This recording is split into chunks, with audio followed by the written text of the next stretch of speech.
So I'm very pleased to introduce Alenka Zepencic, whose paper is entitled Sexual Violence and Systemic Enjoyment. Can you hear me? Oh, this one? Okay, thank you.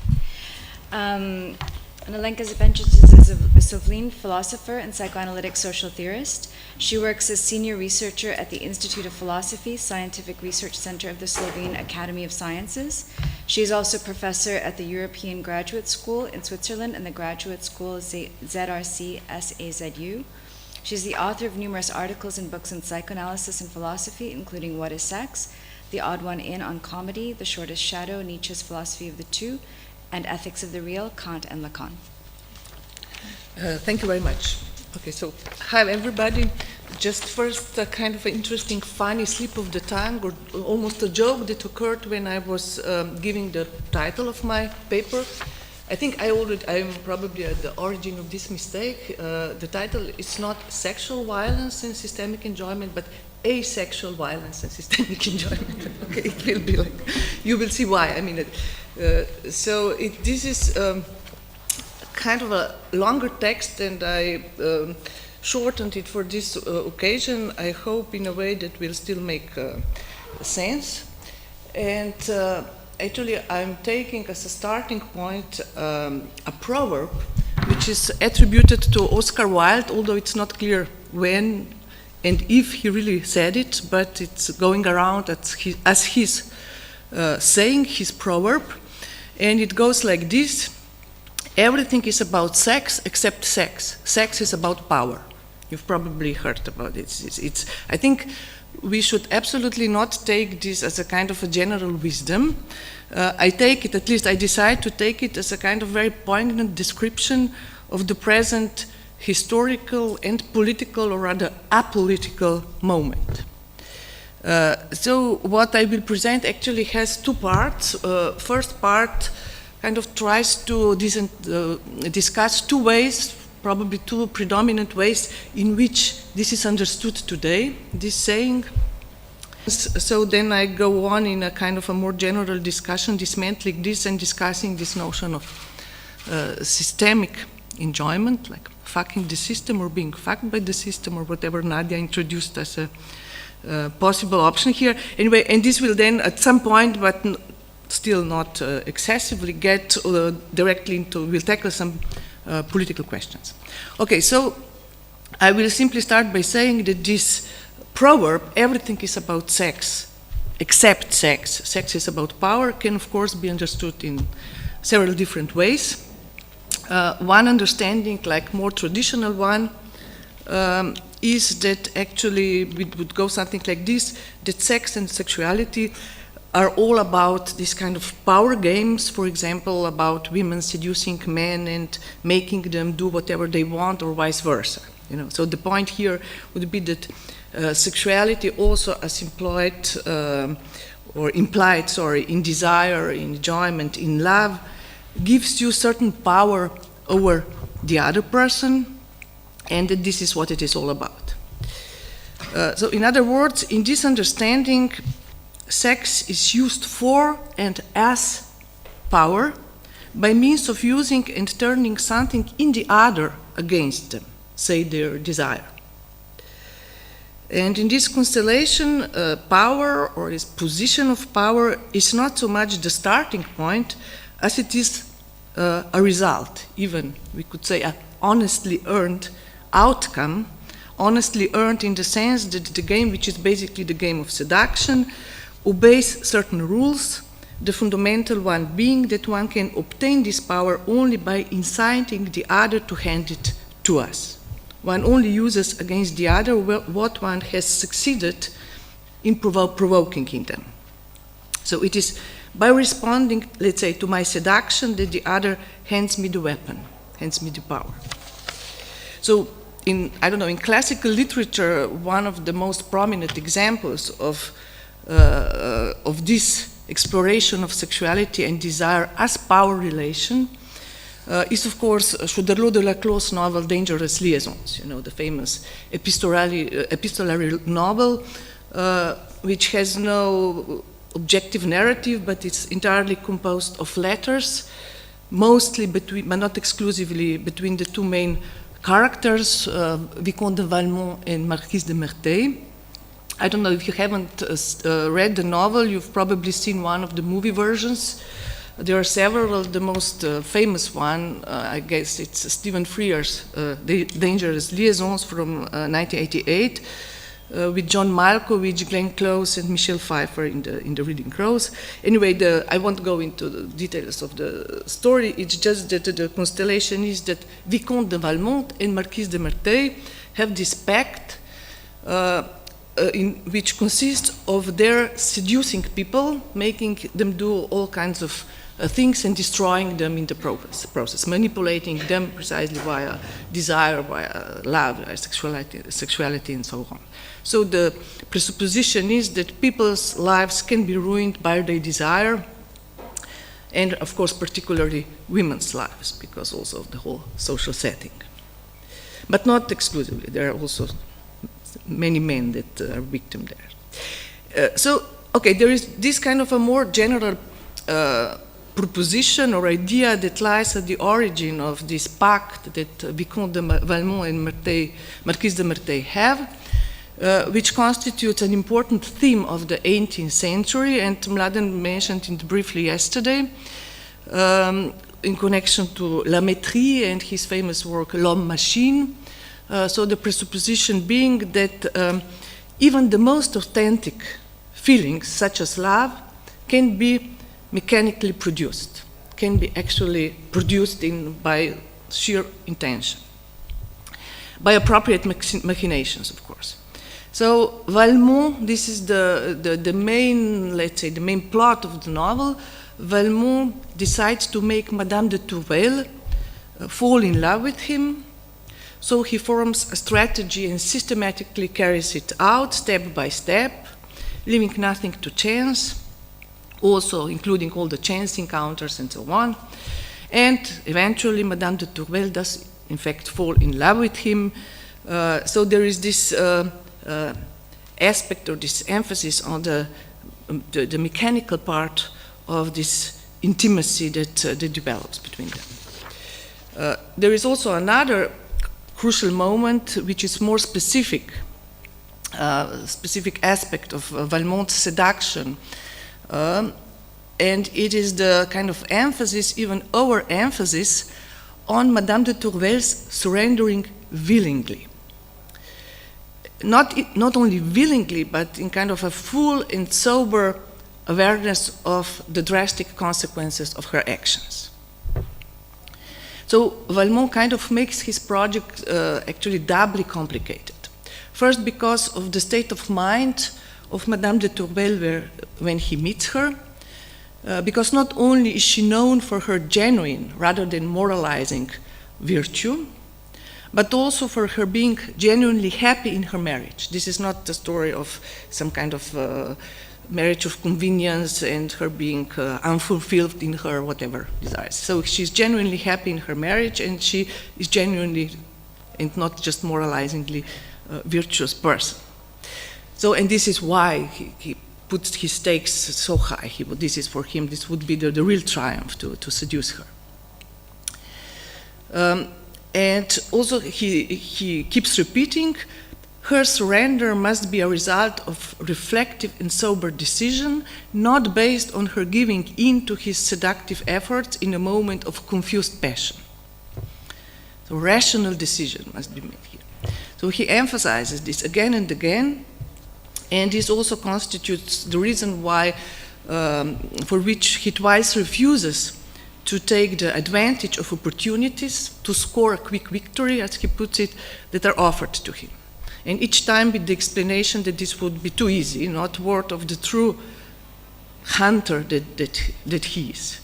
And he says, for example, this is a really own desire here.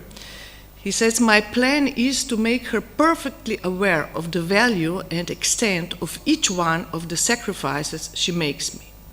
Not to proceed so fast with her that the remorse is unable to catch up. It is to show her virtue breathing its last breath in a long, protracted agony. It is to show her virtue breathing its last breath in long, protracted agonies. to keep that somber spectacle ceaselessly before her eyes. So she's, as he also put it at some point, la pauvre femme, elle se va mourir. You know, this kind of fantasy. She's actually being in a position to see herself dying. Or as the worst side of this, I would say that what is implicated is also this, l'heureuse femme, elle se fait jouir. The happy woman, she's seeing herself enjoying, you know, again, this kind of impossible case. Anyway, so I think at stake here, it's clearly Valmont's own fantasy and the way in which the latter frames his enjoyment for him. And very briefly put, I think it's a classical example of what Lacanian psychoanalysis puts under the clinical heading of perversion, which is forcing the other to subjectivize herself. So perversion, in particular, it's in its sadistic version, is not about treating the other as object, but about treating her in such a way that it would trigger, demand, extract a subjectivation, a choice, and words. It's about forcing the other to become fully subject, to decide, to consciously accept, and so on. So there is another example which I also discussed briefly in the ethics books of this kind of sadistic forcing of the other to subjectify herself, which is from Ellen Pakula's movie Sophie's Choice. You probably know. It's the scene when Meryl Streep arrives to Auschwitz with her two children, and this sadistic officer, he appears and he says that he makes her choose between the two children, saying, okay, you choose one who will survive, or else they will both go to the ovens. So it's this kind of impossible decision or impossible demand that she should be the subject of this, which is obviously the peak of perversion. So sadist pervert wants the other to subjectivize, to split herself in response to the surplus object, this impossible choice, impossible enjoyment, impossible preference that she's to demonstrate in this case, and at the same time to supplement her lack or division by this very object of impossible enjoyment. So this is also the classic Lacanian. The pervert wants the other to become a complete other, also completed precisely by his or her own enjoyment. And in this sense, it is that the pervert posits himself as the instrument of the impossible enjoyment of the other, not as an... Okay, this is just like something that is specific to this particular way in which Valmont goes around about his seduction. But I think, and this is the main point that I'm making, independently of this specific setting of perversion, and looked at from, let's say, Madame de Tourvel's perspective, it is clear that a certain subjectivation and exposure via desire can always be at stake in, let's say, sexual relations. There is a possible dimension of power and its abuse that always surrounds the very event of desire or of love. The fact is that we risk to be, and sometimes are, hanged by the ropes of our own desire. The fact is that love is a risk, and it does make us dependent. This is also why it is seen more and more as such a problematic thing today. We all have to be independent, autonomous, and it's just this kind of dependency seems to be extremely suspicious and kind of intrinsically abusive almost. Okay, so, and I think to go a little bit quickly over this, I think that it seems that this dimension that I'm just discussing has been strongly kind of repressed or erased in today's predominant debates concerning precisely power and sexual violence, because any hint at a possible subjective participation, let's say by the victim in the configuration of abuse or manipulation and so on, is perceived as this outrageous insult. You know, it's it appears to lend itself directly to claims such, you know, she was raped because she more or less secretly desired it, or something like this. There is this kind of quickly jumping over to this, so we better stay away from any interrogation of desire, of fantasy, of love in this more serious way. But I really think, and I won't go into this now, we can perhaps return it into discussion. I have something written here on the precisely question of fantasies and desires, but the point is simply that I think this dismissal of the very interrogation of desire and subjectivity misses the point, and even if we are really talking about victims, is that it does very little to help them, just this kind of it's not your fault line, which is basically that tackles with nothing real. I mean, nothing in the serious sense. Okay, so just to put it very simply, it is a fact that in this configuration, I can consciously allow myself to be seduced. I can say yes and stick to this subjectivation or fall in love or whatever. And this is true even if I end up abandoned or betrayed. So just to say that it has all been a manipulation and I didn't have any choice, that is to say, to utterly deny one's subjectivity is a kind of strange way of affirming oneself.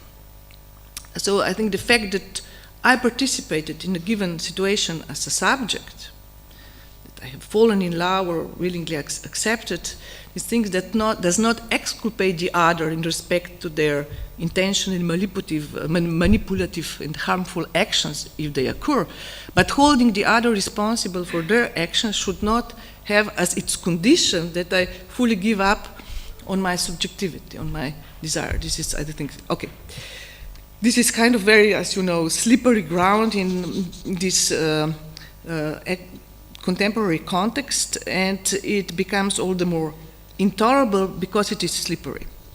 And it is precisely here, I think, that enters another aspect, another way of understanding this theme of sexuality and power, of how they are related.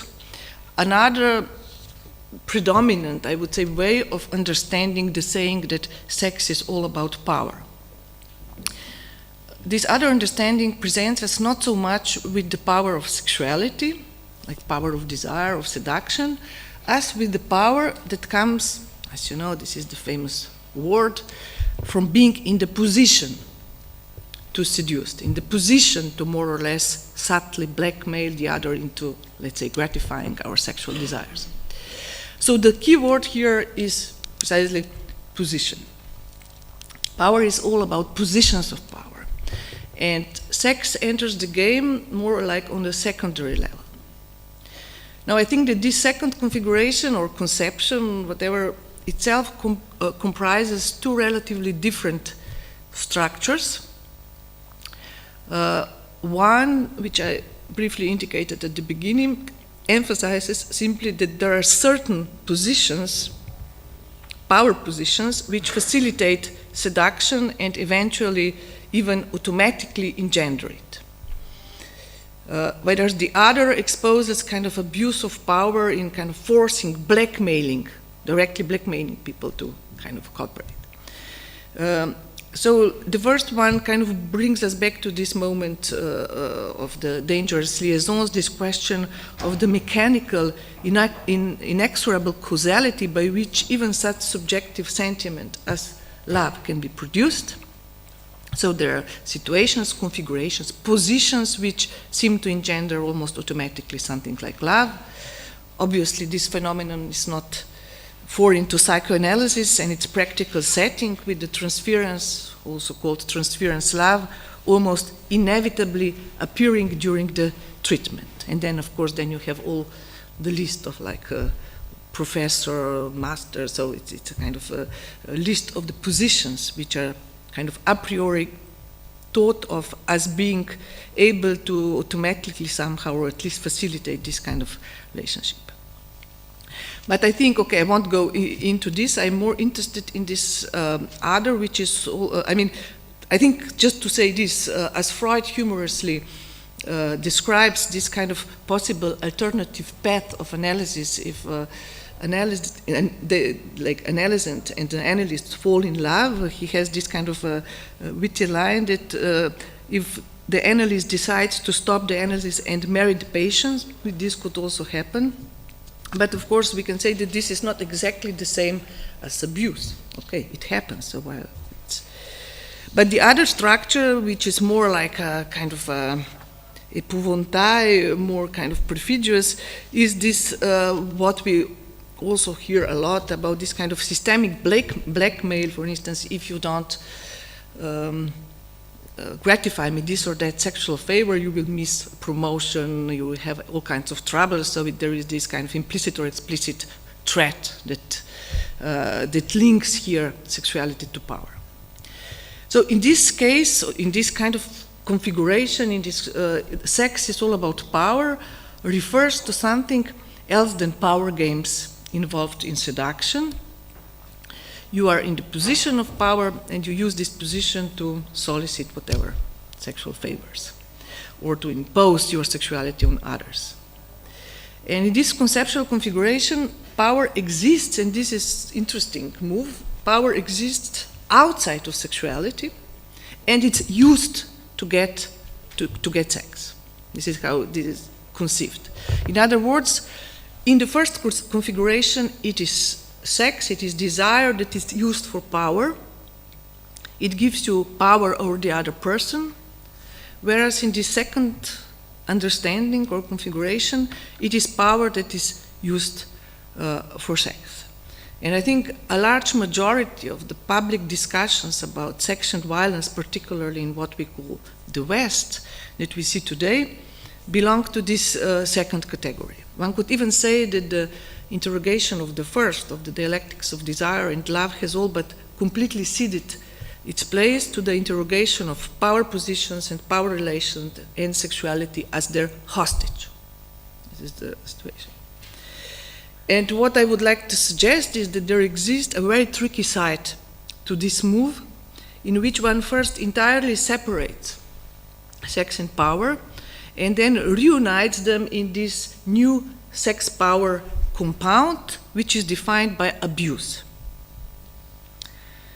I think this rather overwhelmingly present link between sex and power, where sexual violence appears as a result of the abuse of power, has important consequences for both how we think about power and how we think about sex. And its particularly problematic side concerns precisely the way in which it affects our thinking about power, how it efficiently narrows our critical scope when it comes to thinking about power. Namely, this kind of predominant talk about sexual violence as abuse of power, which is also very much supported by the media, has this possible other side, which was already brought to our attention in a paper written by Jean-Claude Milner, namely that it implicitly suggests that power is problematic only where it involves sexuality. Or more precisely, it suggests that it is problematic because someone enjoys it, with enjoyment constituting the kind of link to sexuality. And as Milner, I think, succinctly describes the consequences of this kind of stance, brutality of power is not contested per se if nobody enjoys it. What is impermissible is for any individual to use their professional position to satisfy, let's say, their own personal fantasies. And I think this is a very important observation. Of course, we can immediately cry out, well, it should be impermissible. Yes, but we should also nevertheless not move too quickly when reading and discussing what is actually at stake here, what is being said. We could put it like this: power or its abuse can be used to get many things, obviously, that we talk about a lot, like sex or personal gain and so on. But let us not forget, it can also be used to influence and decide some major systemic fundamental social issues, such as, I don't know, distribution of social wealth, general healthcare, military interventions, persecution and character assassination of people who expose serious systemic malpractices and crimes and so on. So if all that can be wrong about power is its non-professional abuse, then we have no means, I think, to even begin to address these issues. And so my point would be that following, that this kind of a massive and systemic presentation of the link between power and sex or personal gain in general, enjoyment in general, often conveniently whitewashes situations where power is exercised in ways that affect our lives, all our lives, in the most fundamental and often extremely brutal ways. And of course, the example of Julian Assange is paramount here. I mean, the mere allegations of sexual abuse, which were even dropped recently, were and still are enough to block out of the public eyes the enormous systemic and systematic crimes and abuses revealed by Assange and WikiLeaks. I mean, there you really have it like superimposed. Or, okay, I will take this even perhaps more provocative example. Consider this supposedly natural situation, natural particularly in the US. A professor having sex with a student is a serious and utterly inadmissible abuse of power, whereas the fact that this same student had to pay hundreds of thousands of dollars to get a decent education is simply business as usual. And this example is not meant to be about comparing the two, or they cannot really be compared in this way, nor about saying that one evil can be possibly excused on the account that the other is bigger or something like this. So the point is not that sexual abuse, when it happens, is not seriously evil, but that it itself often functions today in a much broader power game as this kind of a welcome decoy or welcome mechanism in which we subjectivize a certain kind of more systemic layers of violence and power. It functions as the stain, the elimination of which whitewashes other ways in which power operates, making these look simply normal or professional, which is also a kind of a keyword. So what I'm suggesting is that the mainstream focus on sexuality and sexual scandals is also a symptom and not only a welcome indicator that sexuality and sexual abuse are finally being taken seriously, which of course is unambiguously a good thing. So there are some extremely significant dimensions of power that we simply don't talk about. But again, to make this very clear, the point is not that we talk too much about sexual abuse and neglect other forms of violence. No, my point is that we talk about it mostly in a wrong way, that is, in a way that allows for the concealment of systemic causes of violence in general, including systemic causes of sexual violence, which also are not necessarily disappearing. That paradoxically, for all the talk about sex and sexuality, nobody really cares about it or talks about it. The talk is indeed all about power, and as the worst side of this, about whitewashing of power, by ways of eliminating the allegedly subjective stain of sexuality.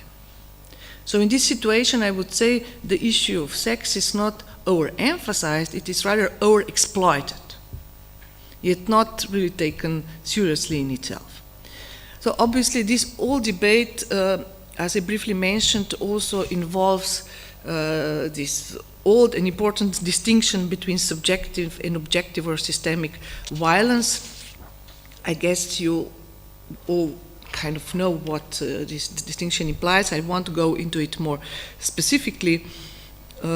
But there is this kind of strategy that, in which I think sexuality is precisely used, as I mentioned before, as a point which easily subjectivizes all dimensions of power, because we see if it's sexual, it cannot be but subjective, or if it's enjoyment is there, it cannot be but subjective. And this is precisely something that I will then try to kind of put into question.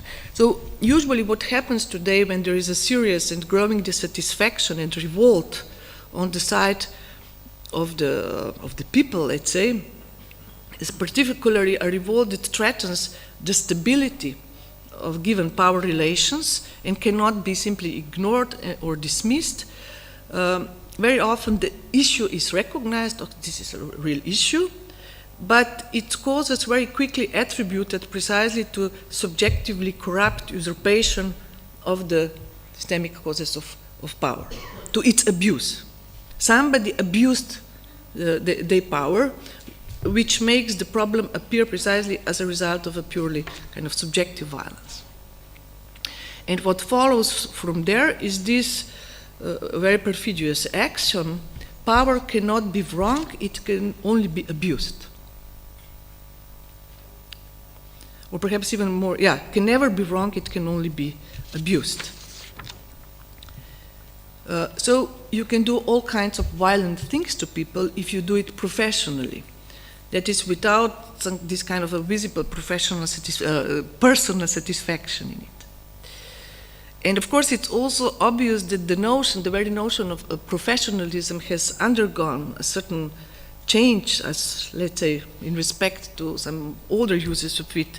And I think that this kind of new contemporary notion of or ideal of professionalism is a notion that simply pretends precisely to cut off any subjective dimension and casts the professional as a mere executor, let's say, of higher forces, of orders, and so on.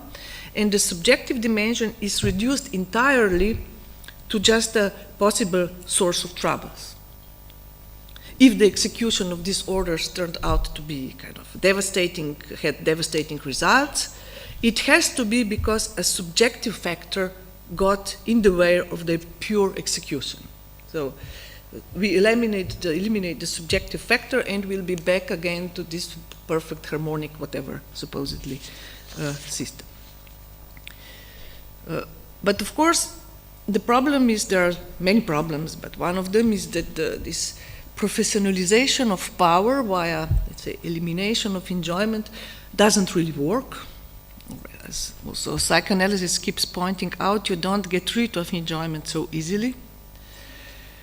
But moreover, and I think this is perhaps more fundamental, there is such thing as impersonal enjoyment.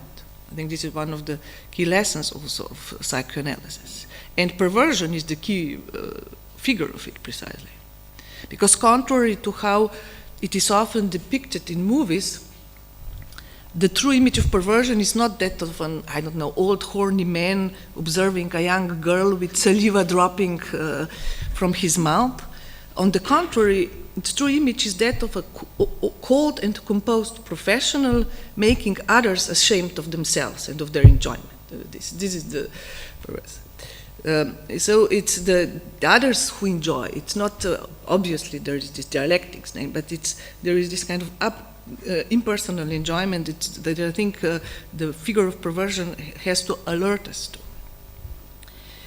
So why do I think this is important? I think today it's quite strange how the key question in this context has become the following.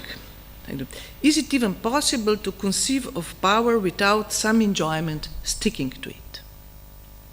Can there be power without this libidinal stain blemishing its purity? If we accept the question in this form, and I think it's the wrong form, but if we accept it in this form, it's basically what we see most of the time, we end up with two possible attitudes. One that claims that this should at least be our ideal, this power without any stain of enjoyment, should be our ideal even if unattainable, and that the progress, like democratic progress or whatever, political progress, lies in the potentially infinite purification of power, invention of more and more also complicated rules and prescriptions that regulate and prevent its abuse. So this is a kind of a huge amount of what many of the things that are associated with whatever political correctness and so on could be seen as part of this strategy, part of this idea. The other attitude is that one kind of cynically gives up on this attempt, embraces enjoyment, invites us to realistically accept that there is no power without the libidinal compound, and suggests that we better get used to it and even use it fully. Or, yeah, play with it. But I think, as we can almost see almost every day now, this is a kind of deadlock, and it confronts us with a wrong and politically rather disastrous alternative.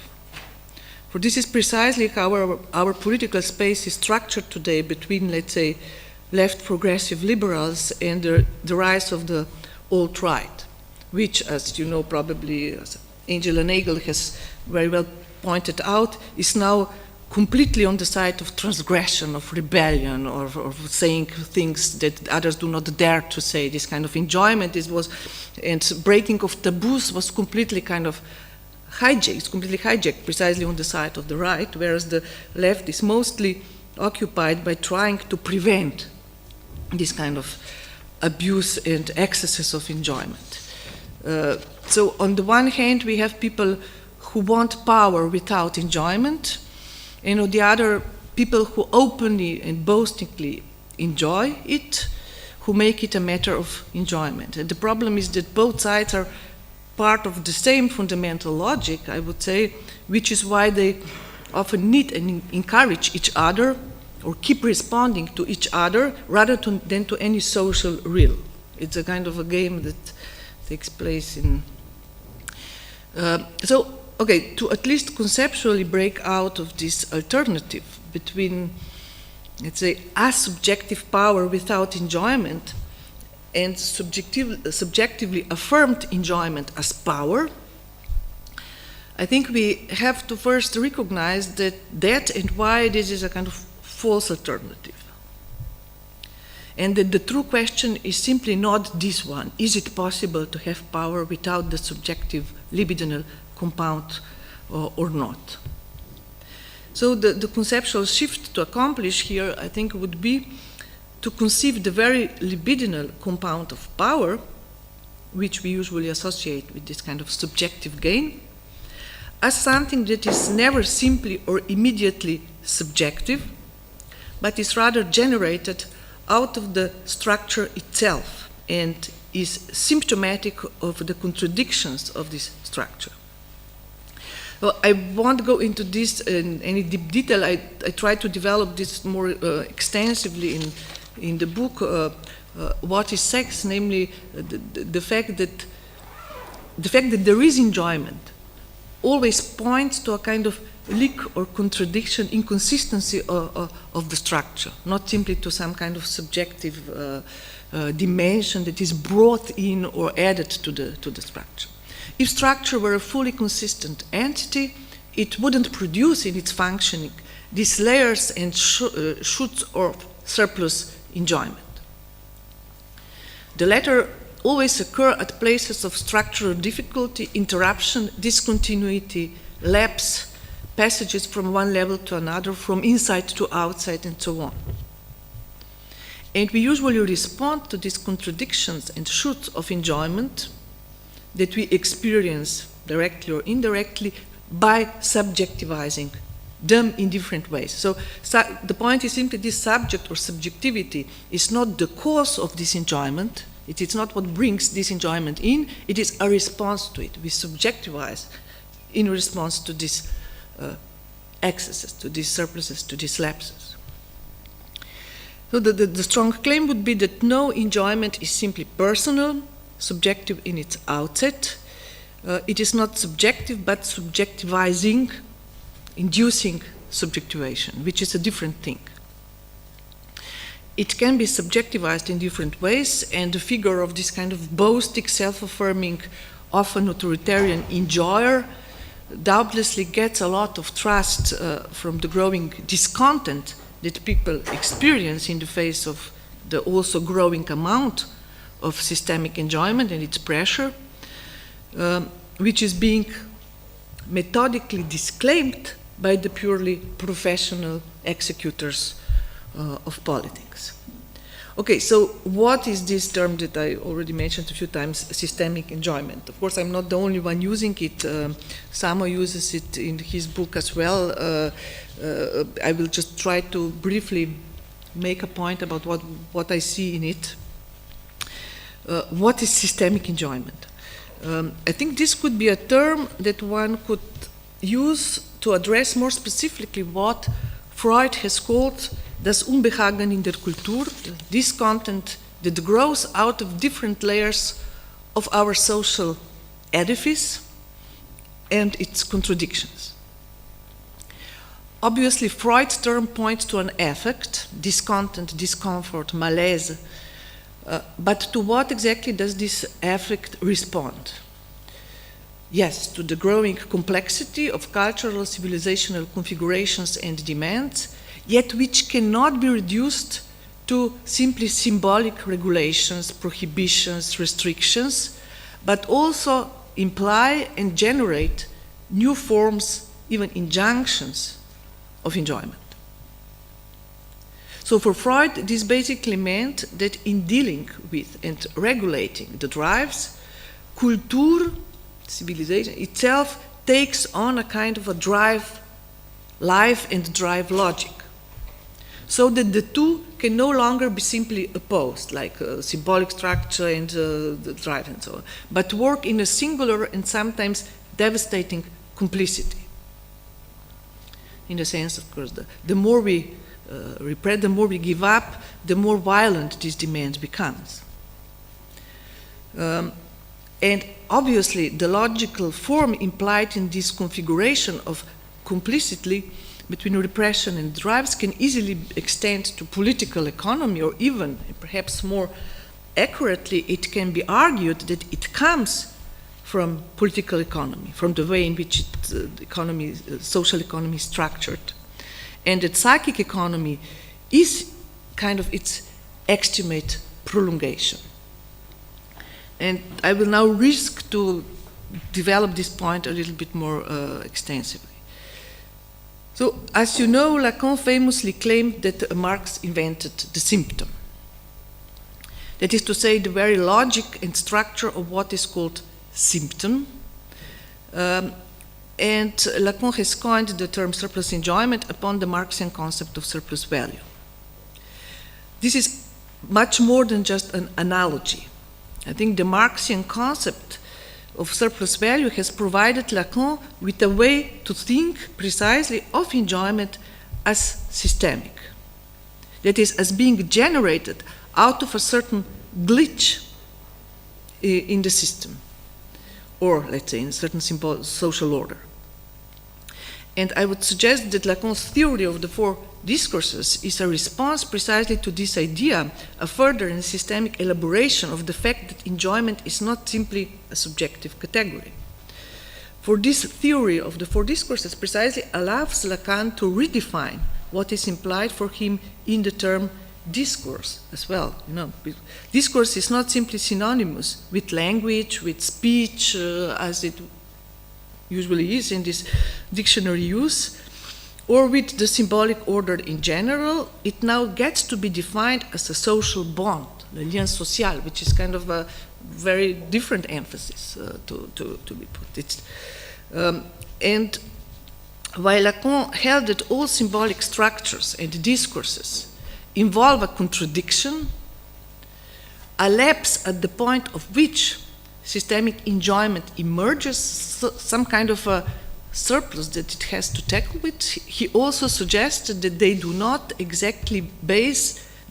all exactly base their entire economy on this, as is the case with what we can call capitalist economy, which discovered precisely the productivity, exploitability of this contradiction, of this lapse of glitch, as a possible source of surplus enjoyment, surplus value, and which also discovered a way of making this surplus, which could be also very disruptive for a social bond, count, and hence starting to function more like its glue or its possible expansion.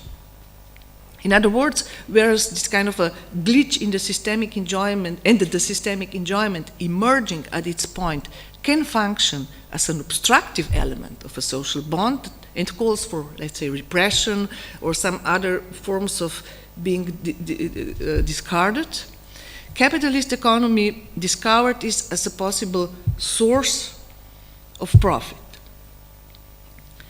Capitalism, in the sense of capitalist economy, is in this kind of appears with two fundamental inventions, which involve precisely this systemic exploitation of this contradiction, of this non-relation. I won't go into this today. I have this more developed in detail in the book, but it also invented the countability of the surplus generated out of this contradiction, out of this lapse, precisely when there is a certain breakdown, we could also say, of the causality. There is a lapse and something appears here. Talking about countability of this surplus, I will give you a brief quote from Lacan, but for those who were there yesterday when Mladen gave his seminar, at some point he mentioned how Marquis de Sade, how he actually introduced jouissance, or proposed that jouissance be a kind of a general human right. You know, that there is this kind of idea that one can make something universal, or at least universally exchangeable, out of something so singular as jouissance. But this is precisely what happens in this move somehow. I mean, this is what basically Lacan suggests in the seminar on the other side of psychoanalysis, when he says, it's a famous quote, but you probably know it, he's talking precisely about the historical, what he defines as a historical origin also of, moment of emerging of capitalism. He says, something changed in the master's discourse at a certain point in history. We are not going to break our backs finding it out if it was because of Luther, of Calvin, or of some unknown traffic of ships around Genoa or anywhere else. For the important point is that on a certain day, it's a really kind of the historical emphasis is quite amazing. On a certain day, surplus jouissance became calculable, could be counted, totalized, also generalized in a sense. This is what is called accumulation. This is where what is called the accumulation of capital begins. There is this idea that I think it's quite important, and I won't develop it in all the details, but I will try to relate it back to Freud, and perhaps just to suggest how I see the relationship between this and also historical point at which psychoanalysis and Freud emerged. I think what Freud has detected and called this discomfort in civilization could be seen precisely as him recognizing some effects of this kind of newly established short circuit between symbolic structures and libidinal economy of the drives. They're becoming strangely homologized in their very heterogeneity and incompatibility. And I think the concept of the superego clearly belongs to this category. It's really a short circuit between, let's say, authority or whatever the symbolic demand, and this kind of infinite drive-driven demand. And also his concept of the unconscious, I think, was born not simply out of the configuration in which symbolic prohibitions and restrictions demand repression of certain drives and their representatives, but was born out of a more dialectical configuration which revealed an unexpected complicity between drives and repression, between purely symbolic and the libidinal. Now, this complicity, I claim, this short circuit, could be seen as historical occurrence. Yet one needs to be very precise here. I think that this kind of coincidence in the very heterogeneity of the symbolic structure and enjoyment is not historical, but simply belongs to the very, I would put it like this, to the very leaking ontology of the symbolic order, to this what we all keep repeating as this kind of contradiction, negativity, inconsistency. And enjoyment is generated at the points of this contradiction. So here I don't think this is the historical moment. What is historical is precisely their homologization in the form of a new way of counting. This thing that it's not symbolic, that cannot be, it's all of the sudden there is a way of homologizing them and putting them as if on the same level. And this is precisely also what is, this accumulation. Something is produced and it's easily, although it is kind of excessive, miraculously produced, then added to this whatever general or basic amount, it is only growing and growing and growing, supposedly. So this complicity between libidinal and symbolic is a kind of a certain historic occurrence or invention. As already Freud has pointed out, and this I think it's a very important point, there can be huge amounts of repression that we simply know nothing about because they're really successful in the sense that they not induce any neurotic behavior, not produce any symptoms, they don't leave any further traces, they don't leave any symptoms. And there we have no means of even, seeing that something is being repressed because it works. Symptoms, on the other hand, are something different. Symptom, as you know, has two sides or two levels. On the one hand, it points to a contradiction, to a problem, but it points to it by means of precisely providing a solution to it. An often strange and cumbersome solution, but solution nevertheless. So symptom is this solution. And it alerts us to the fact that repression has been engaged precisely in a further economy and had a consequential afterlife. So neurotic behavior always involves an economy. It involves an economy that fits on its own negativity. And this has, I think, far-reaching consequences and implications. So you see what I mean? It is precisely the way in which there is this kind of afterlife of repression because of a certain economy that starts at this point that we can be even aware that the psychoanalysis actually was possible as a kind of discovery of this or theory of this. So if this kind of economy of surplus enjoyment, which has until then remained mostly uncounted, is the invention of capitalism, then does this mean that the symptoms, let's say to put it in a very blatant way, symptoms that led to the birth of psychoanalysis were also related, connected to this historical occurrence or dependent on it? Or even more brutally formulated, does this mean that people in pre-capitalist times were never neurotic or were so in a significantly lesser degree? I think in a way, yes, this would be the radical implication.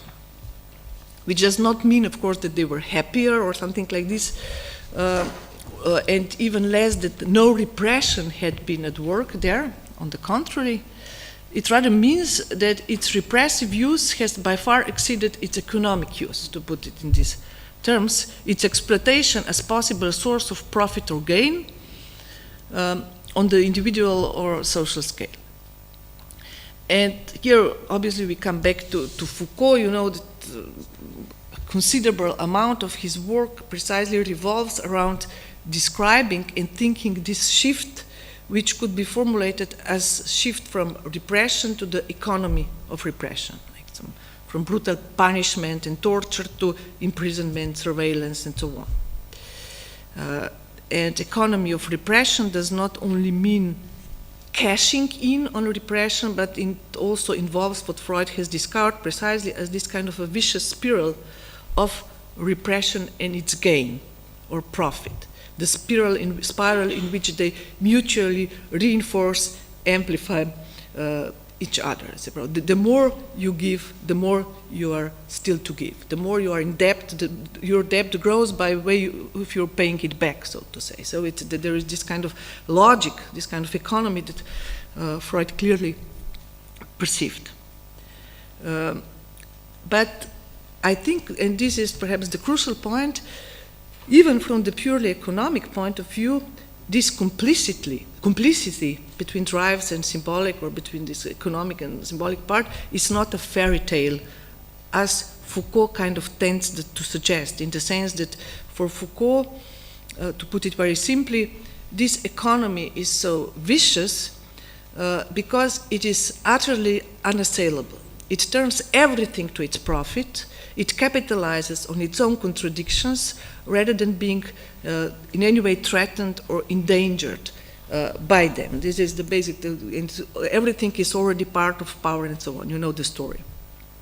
And of course, also Foucault's criticism of Freud and psychoanalysis in general is related to precisely this point, that psychoanalysis participates fully in this exploitational economy and encourages it with its own means. But I think there is another possible and far more critical perspective on this, namely that Freud discovered sexuality, with all related to this whole complex, as the privileged territory of symptoms, that is to say, precisely of everything which, in this allegedly perfect economy, does not work.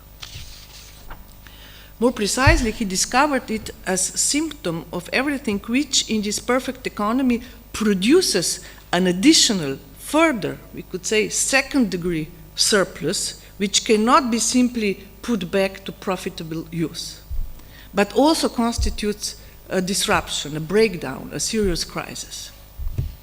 In other words, I think what Freud saw so well in relation to the libidinal economy and what he has named as Unbehangen in der Kultur was not only how, and he clearly also saw this, how this economy fits on the profits of repression, but also that this economy itself comes with an accumulating cost, and that the latter were kind of about to burst.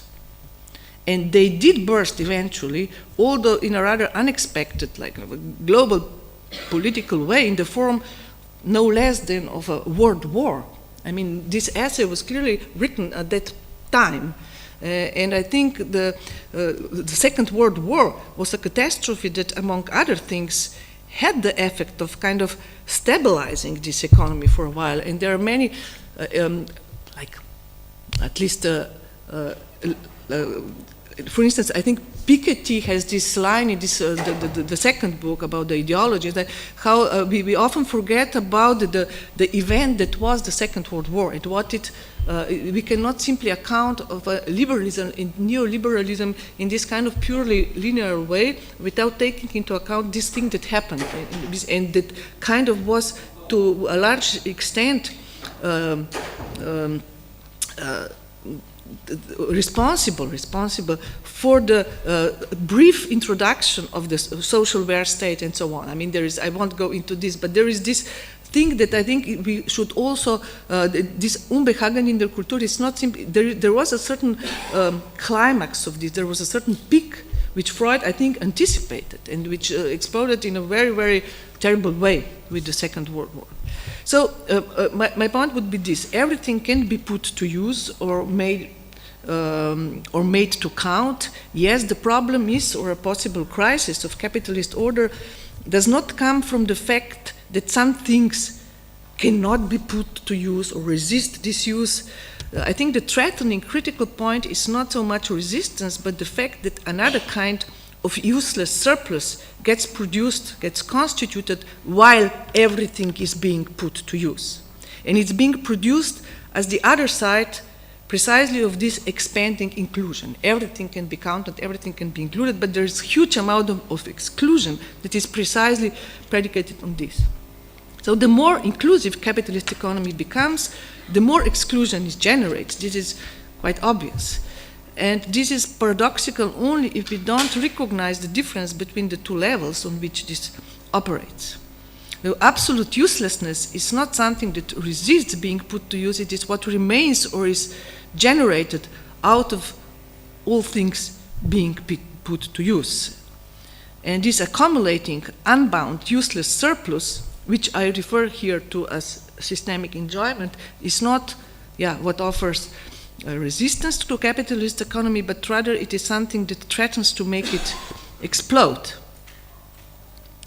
It is, I would say, growing, and with people themselves as human resources becoming part of this outfall, this kind of completely doubly useless product of this everything being put to this. But these huge amounts of systemic enjoyment that cannot be of direct economic use can be put to use on another level, or more precisely, they can be bound by means of certain politics and ideas, rather than directly by economy. And this, I think, is what we call today populism. This bounding of this systemic enjoyment. Not directly, like there is some economic usage that can follow from there, but it's a different kind of logic. It's not the economy of it, it's more like how to bound and invest it. So what is wrong with populism? I think it's not that it engages the masses, not even that it advances by gross simplifications, but that while leaving the economy of repression completely intact, that still goes on and growing, it bounds the real and growing dissatisfaction, let's say, of people in all kinds of imaginary ways, which nevertheless can have very palpable consequences. That does not cut into the question of the very logic of this economy of repression. So I think the rise of populism that we talk about a lot these days is emphatically not simply about the personal style of populist leaders.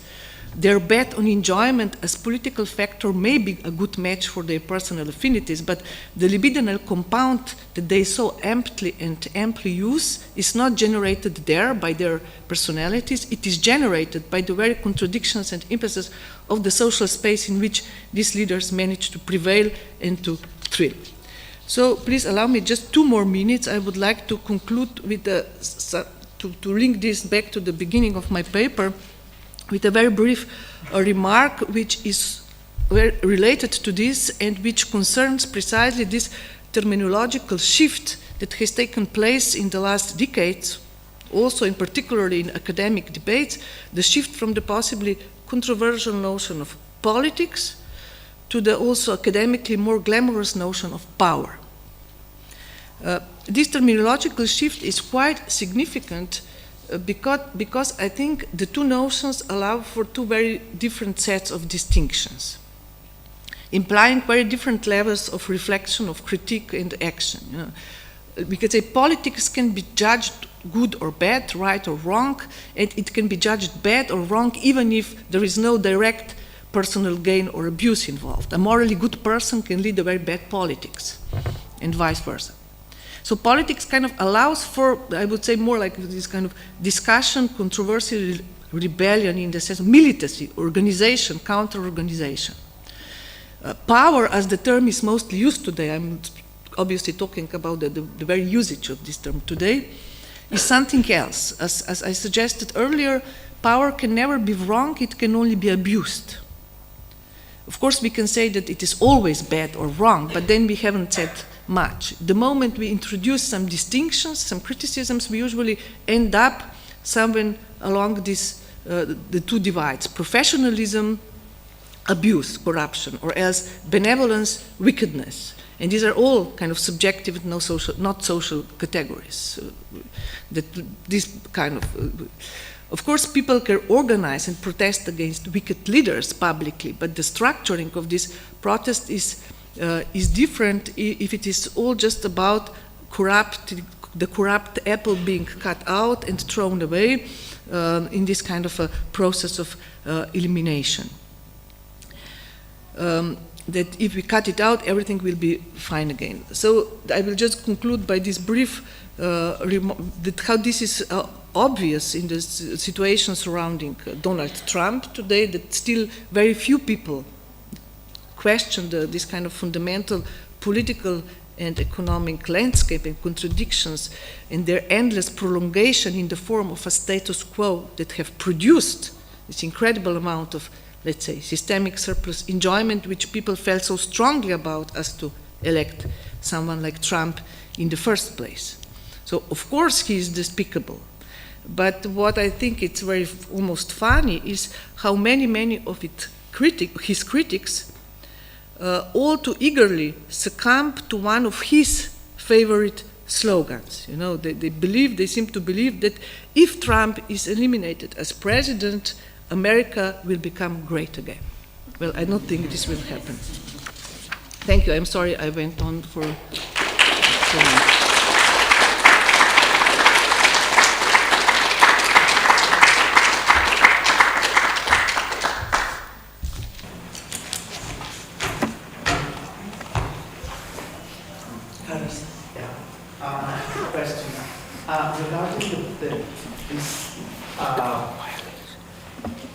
Regarding this distinction between the turning point of homologation, of making countable something, I was wondering if this is not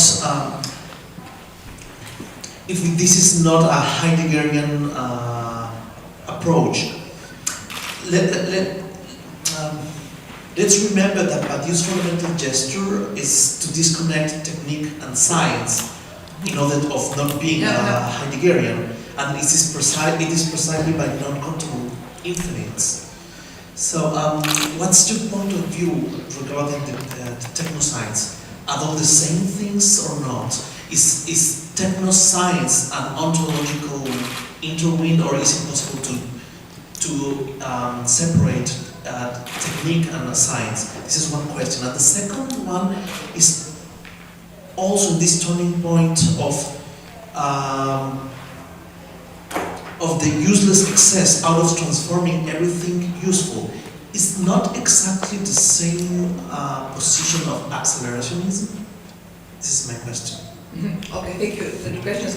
No, I mean, obviously there is a certain Heideggerian notion of this. I don't think Lacan is actually Heideggerian, particularly not at that point of the century. What is this? 17, yeah. Because the whole question of counting for him, it's not here the question of something authentic versus something inauthentic. It's simply, I think, really this question of homogenization of two heterogeneous aspects of subjectivity, or generally speaking, also social symbolic order. So it's not, I don't think there is this kind of a... so the emphasis is not in being countable or not countable, but in making two heterogeneous things homologous. Yeah, because I think, first of all, for Lacan, this kind of other thing is definitely generated out of the symbolic structure. It's not some other authenticity that would be then repressed when we, invented technology or something. The point is that they go hand in hand. There is no this surplus without symbolic order, and yet it is something that disrupts. There is no this kind of a nostalgia for this. It's not at all this kind of we've lost something. Something happened here when this accountability appeared, and it was at the same time extremely productive in terms also, obviously, industrial, technological, and so on, economical, and so on. But I don't think it's simply this kind of Heideggerian dismissal of technology, and at least not because the perspective that for Lacan, one can never get rid of this heterogeneous point, but there are different ways in which discourses, let's say, tackle with it. So I don't think it's this perspective. But whereas this point about what I'm saying is slightly different. It's more a kind of, it's not really accelerationism, but it is. Let me take another example, which comes from, this also very heating debates nowadays around ecology and Anthropocene and so on. What I think it's important to emphasize, if we accept this claim that there has been a serious climate change, that this is the fact, whatever they mean. If you see what was the cause of it, it is not simply as many people claim, the fact that the natural resources are finite and that we are like burning them out and they will soon disappear. This, of course, is something that will probably happen, that will induce wars, injustices, and so on. But what actually caused the climate change is not everything that we have built with our technology, but everything that we have burned, that was produced while we have built this. The emissions are not something, it's a surplus of the very surplus of, what changed the climate were basically the emissions. That is to say, of something that while things were put to use, to this kind of industrial development, into creating this or that, there is something that got produced there which is not at all, which cannot be put back to use in the same way. So that there is a logical way. It is in this sense that I also, you say, my perspective is not at all, let's do it more quickly so that the whole system will fall. But this is not at all what I'm saying. I'm just saying that there is a different level also of the symptom or of this surplus that we have to, when thinking precisely with Freud, take into account, in which is not reducible to this kind of Foucauldian perspective of economy which works perfectly in kind of integrating this. This was basically the point. But it's not that I'm pleading the case of accelerationism. No, it's not so much. Yeah, I don't know who was the first. I would like to make a question about this part of subjectivation of the power, and because I was wondering about the critical theory in this terms of your explanation, and about the theory of recognition, because theory of recognition looks like me like this part of this liberal solution of the purification of power that you said, one of these two solutions, the cynical and the liberal way, if I understood. Yeah. And I think that recognition is it. I don't know. I would like to know more about it. If you are thinking about sex, about subjectivation as a kind of recognition, the relation between I and other in these terms of recognition, I don't know if it's possible to think about it, or subjectivation is another thing. What is the meaning of this meeting with the other? I'm not sure if I understand the question completely, but one way in which I was talking about this subjectivation of all kinds of violence was to point out that the subjectivity or a certain image of subjectivity is being used in the way in which to suggest that there is always precisely something subjective about, let's say, the injustice or whatever difficulty that is going on, and that the question, the very image or notion of sexuality is very handily used here, because we have this whatever spontaneous idea that where we are talking about it can only be personal, subjective, something like this. So subjectivity, a certain ideological, we could also say, idea of subjectivity is being used in order to produce the image of all possible violence as a subjective abuse, subjective falling short to certain kind of objectively perfect order. So there is this move in which we say, okay, this was just deficient, let's say, also realization of something, because it was subjective. Subjectivity kind of got in the way of the system functioning perfectly. So this is one thing, but the other thing, if this is what you also are asking, the very question of the encounter with the other in the relationships of desire, of enjoyment, of love, is of course something else, and this is what I started out with, how there is also this dimension of encountering the other precisely as other, which is now more and more, I think, under suspicion and under siege by this kind of general ideology of autonomous individuals who, God forbid, be dependent on other, or would even though the very notion of the other is tried with all some kind of romanticizing of it, but basically the other is supposed to be just another version of ourselves. I mean, there is very little of encounter here. It's another individual with whom I form a certain contact, a certain recognition in this very, let's say, not very Hegelian, but it is this kind of sense that it's simply about recognition to equal individuals mirroring themselves in each other and recognizing themselves, and there is obviously no encounter with any otherness in this kind of procedure. So there is, and I think this is also to some extent problematic, and it is problematic precisely because, and this is a crucial point there, one starts with subjectivity. So this is this idea that we are subjects, meaning this liberal, and so we recognize other subjects.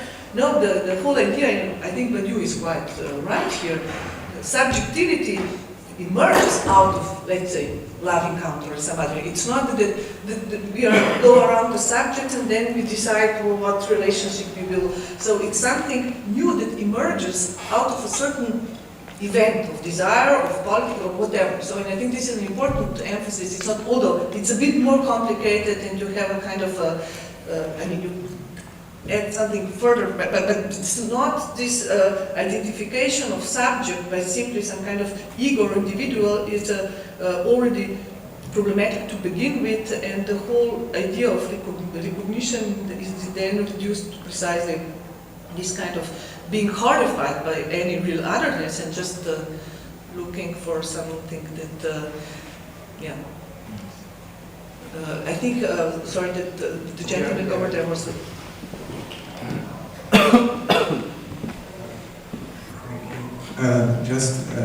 I have a reaction towards sex and also the revolution. There's Saint Augustine.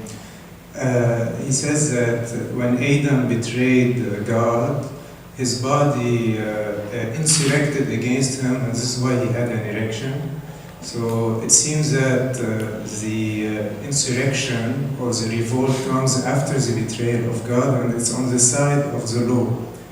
Meaning it's like the body didn't accept what Adam did, so he insurrected, and he is a revolt of the body as a mediator towards re-establishing the law, which is to go back to the originary Adamic state.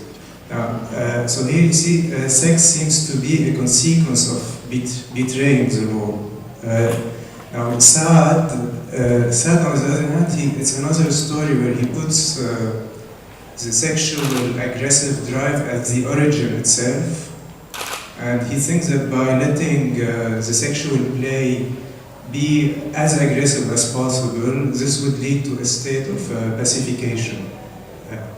It seems to me that Freud has a third story where the origin is the sexual aggressive drive, like the lost paradise of olfactive sexuality, and the erection, in this sense, the erection of the four-legged animal into the standing position is actually going away from that animal state, which builds the community progressively, but to the cost of having big human groups which are highly tensed, that fall sometime into wars and civil wars, which is revolution taken into an expenditure of the contained tension, because it's not being released anymore as it should be.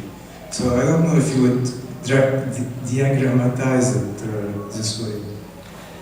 Yeah, I don't know. I mean, I have just a brief remark regarding the first mode. If I understand you correctly, there is something very interesting that Saint Augustinus says when talking about the fall what happened to Adam and Eve, and he says that actually the sexuality was not the sin, the original sin was not sex, this was the punishment for the sin. That we are all now struggling with it. So St. Augustine has this line, the crime is okay, whatever, the knowledge, and then sexuality is the punishment. But as to this, I don't know, I mean, this is the whole perspective of casting this in terms of some repressed drive that don't find a proper or direct articulation and then form all this kind of, as precisely personal drives. I think it's slightly misleading.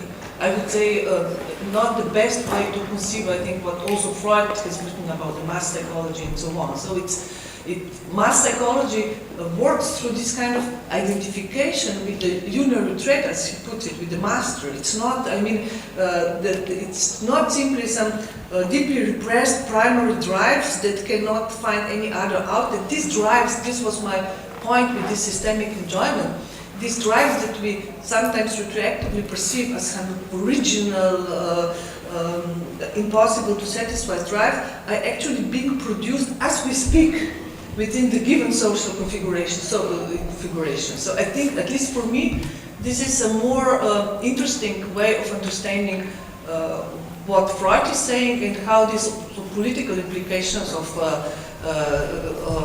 these drive dimensions are to be understood. But there are different readings of Freud. Yes. Thank you very much.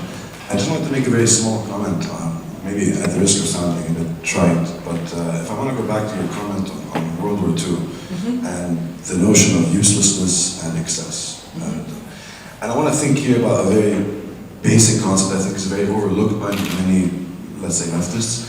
It's the advent of the nuclear bomb in World War II. So here you have this new weapon that is so excessive.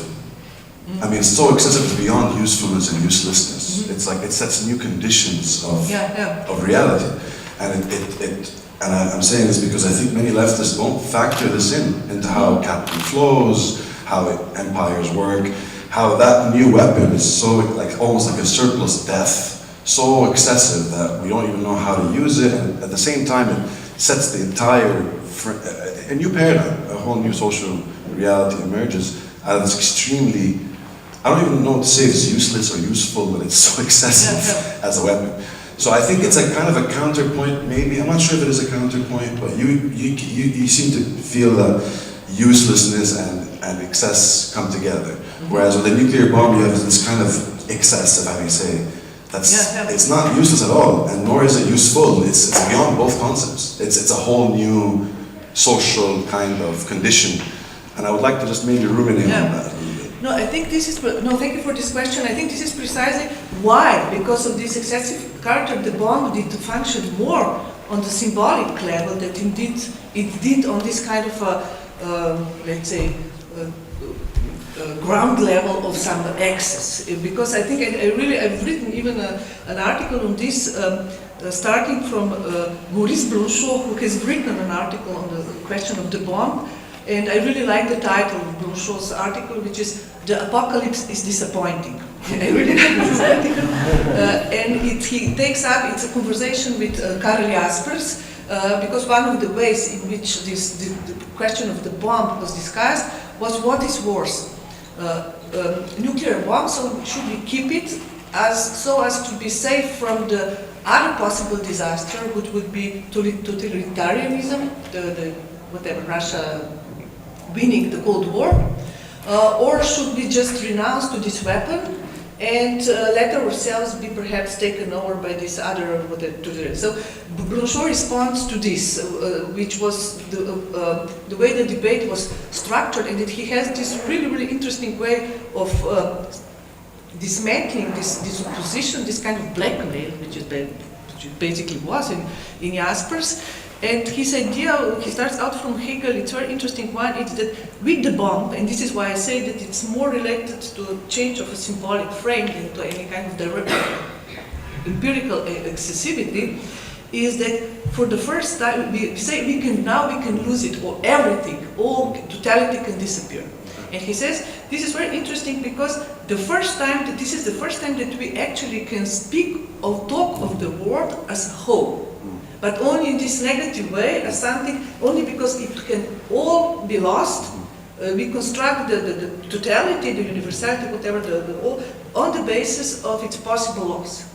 And his argument basically is, but now that we have the idea of the whole, the world as a whole, as a kind of possible community, instead of regretting its loss, we should first build the very thing that we don't want to lose. Because it's not simply, the world as such, as a whole, does not really, like this kind of Hegelian, it doesn't have any kind of concrete existence. It's just this abstract idea that we can lose it all, but now let's first build this all that we are about to lose. So this kind of, but obviously the whole symbolic dimension of the bomb, and also of this idea of complete disproportion, it's also interesting in relationship to power, to the question of not necessarily authority, but this kind of is there any correlation? The correlation disappears here completely. You can, there was the standard line, whatever insignificant imbecile can press the button and the whole world will collapse.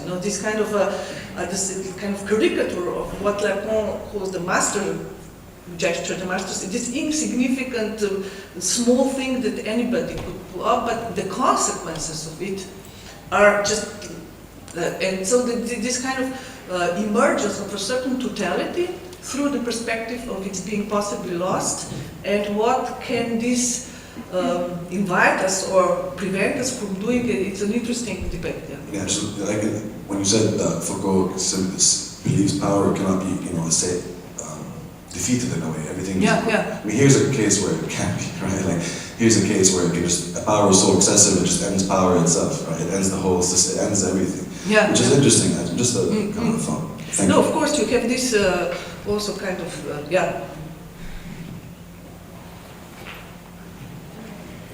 I think they're both.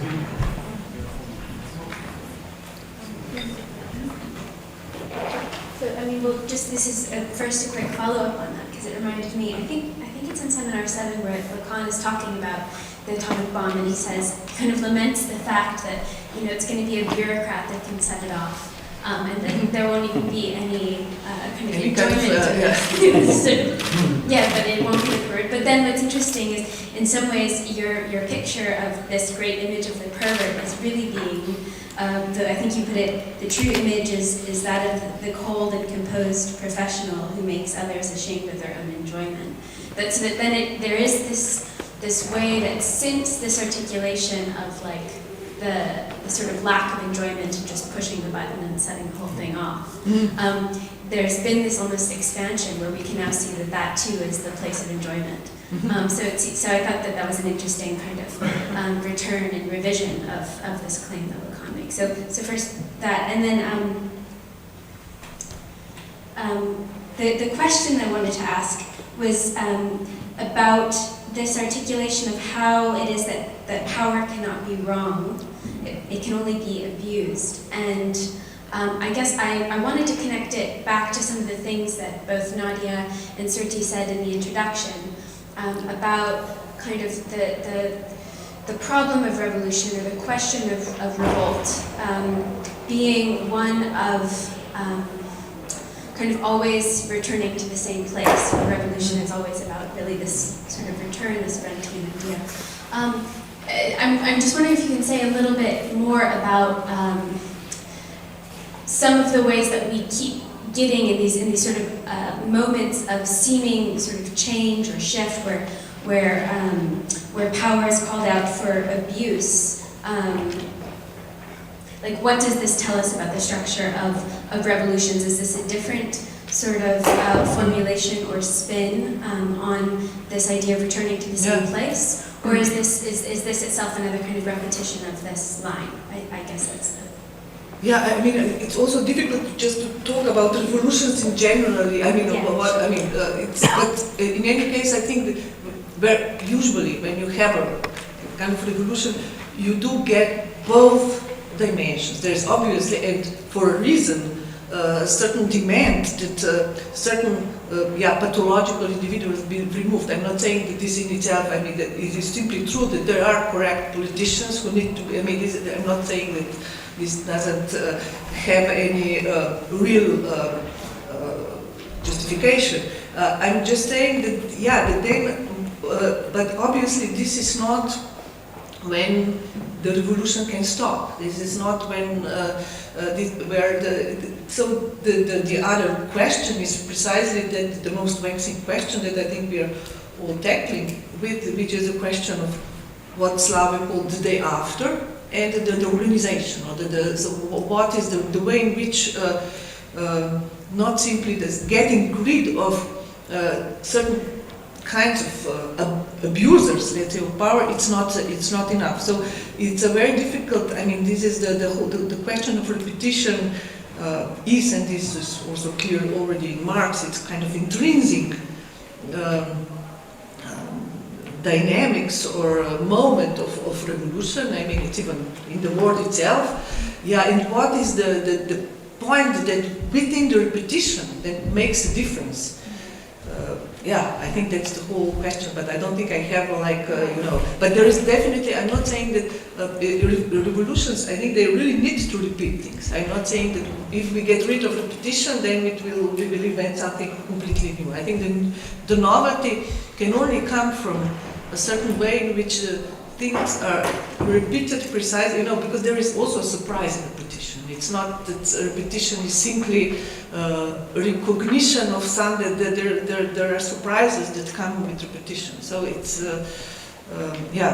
Yeah, it just made me think that maybe this kind of true revolutionary slogan would be something like, yes, we've changed the person in power, and nothing at all has changed. This is like a true thing, which is to me here I'm talking about this. It's quite dark. No, but there is this. But there is this kind of interesting way in which I think it is true that kind of, let's say, modern contemporary power often works in this way in which it kind of counts in its own constitution the failure of the revolution.